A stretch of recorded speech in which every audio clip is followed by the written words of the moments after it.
All right, welcome back and thank you for staying with Business Today right here on KTN News. Today we are talking about investing in sustainable food systems. We're just trying to look at ways in which we can improve the food situation within Kenya. And with me, of course, is still our guests today. We have Maurice and Dr. Kip Kemoy. Thank you so much for still sticking with us. All right, so before we went for break, he was speaking about Dr. Harry brought an idea and said, okay, technology is also adding into some of the ways in which we are conducting agriculture these days. And I believe technology, when you speak about technology, Maurice, mushroom farming, you use a lot of technology. So just briefly, just explain to us how technology is really helping in this. Thank you for that. Before I go to technology, I'd like to touch something about climate change. Even the president on Saturday, he talked something about climate change and how serious it is on food security. And I'd like to mention that it's a high time we move away from rain-fed crops because we have no future there. Climate change is here to stay. There's no doubt about that. So we need to be smart. And that is where technology comes in. In fact, our thinking of going into mushroom farming is because of climate change. One, because mushrooms do not depend on rain, and you grow them indoors. So thereby, eliminating any challenges that might be brought by maybe harsh climates like drought or even a lot of rain. So with mushrooms, we are able to score a little bit higher, although to some extent, we still now have to bring in technology to assist when the heat is too much. And technology, we are using a little bit of machines to bring down the temperatures. You have the AC, they are incorporated in the growing rooms. We have humidifiers, which raise the relative humidity in the room. So for you, you're able now to harvest even longer. You have thermostats put into the rooms so that whenever the temperatures are too high or too low, the thermostats kick in and the AC is able to control all that.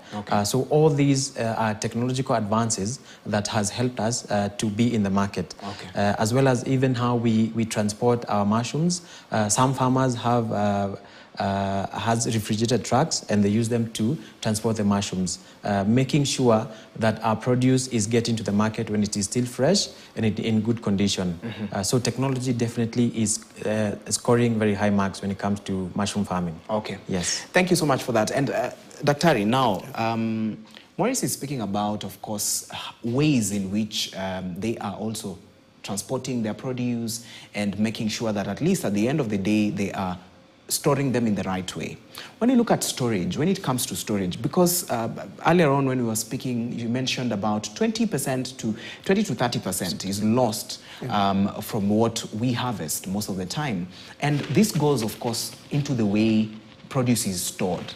When it comes to this, what do farmers usually miss? Because this is where the mess is usually happens between harvesting and the period in which the produce reaches the market.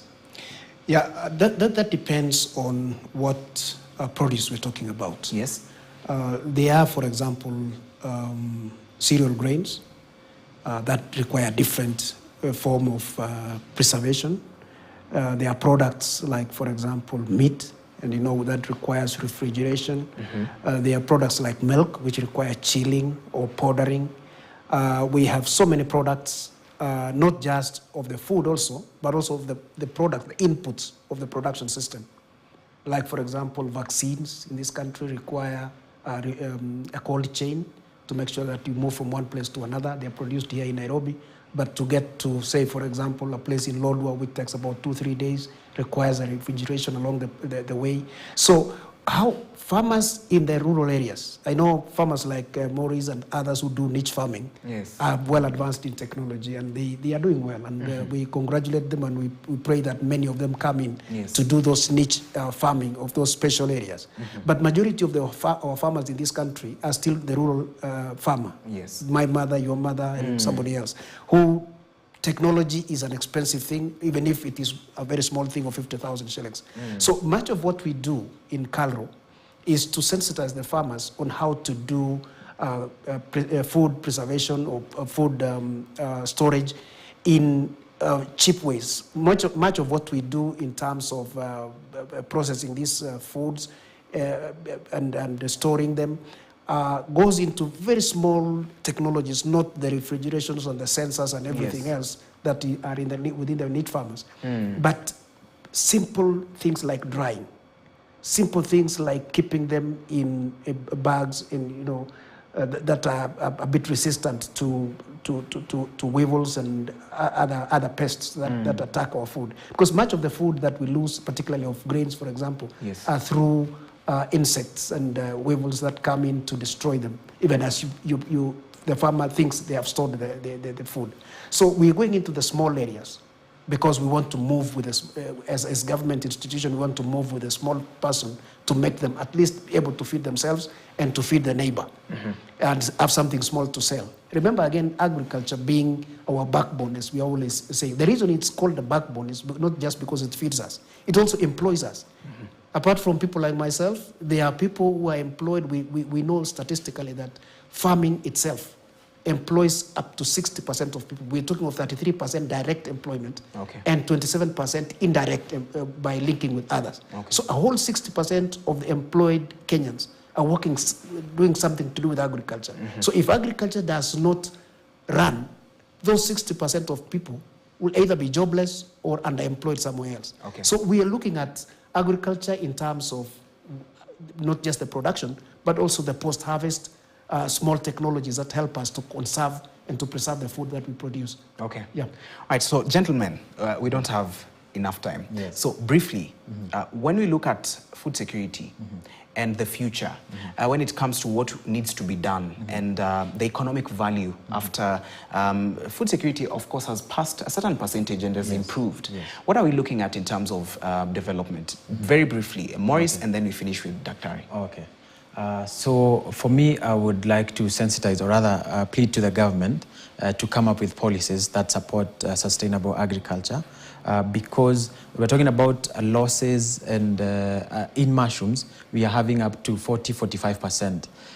The company that I run, Mycelian Foods Limited, we are tackling that by doing value additions, drying, milling, and using mushroom powder to do other things. So economically, it is viable, and we need government support so that it can make more sense to everyone else. Yes. Thank you so much, Maurice, for that. Finally, very briefly. Value addition. Value addition. More value addition. The thing is, much of the losses would have been avoided if we do value addition of these products. So when we do value addition, we are not just preserving the food and making available more of the food, we're also employing other people who would not have been employed. So we would even expand from 33%, perhaps slightly more, of employing the people. So therefore, we need to value add this. We will value add because it will increase the value of the product. The farmer will benefit more. The consumer will have this food where they need it, when they need it. We're going to be looking at technological advancement and technological inputs into the value addition. We're looking at agriculture being our mainstay for a very long time. So therefore, investment must go into that place. I know policies are there, and we in government are struggling to make sure that some of these policies are translated all the way down to the small-scale farmer. And if that happens, in critical numbers, we're able to conserve enough food, we produce and also preserve enough food and distribute to the people that need the food, but particularly in towns. We're also an urbanizing society, and Nairobi is growing every day. We need a lot of food in this city and other cities within the country, and those people are no longer producing, so they will be depending on somebody else to produce. So we're going back to the farmer there who was doing things traditionally, turning them now to do business. I mean, farming is a business. And so there are quite a number of things that are happening to make sure that people produce food now as a business, make their own money, and also avail the food for the people who are living in the urban areas. All right, thank you so much. Daktari Kipkemoy Changwon there, who is the Director of Livestock at Calro, and also Livestock Systems, that is, and also Maurice Ikonya, who is a mushroom farmer, joining us to discuss about investments in sustainable food systems. Of course, thank you so much, gentlemen. All right, so we've come to the end of this particular edition of Business Today. My name is Kelvin Nyakundi. Now, I'm going to leave you with this particular feature on video directing, where the demand for video production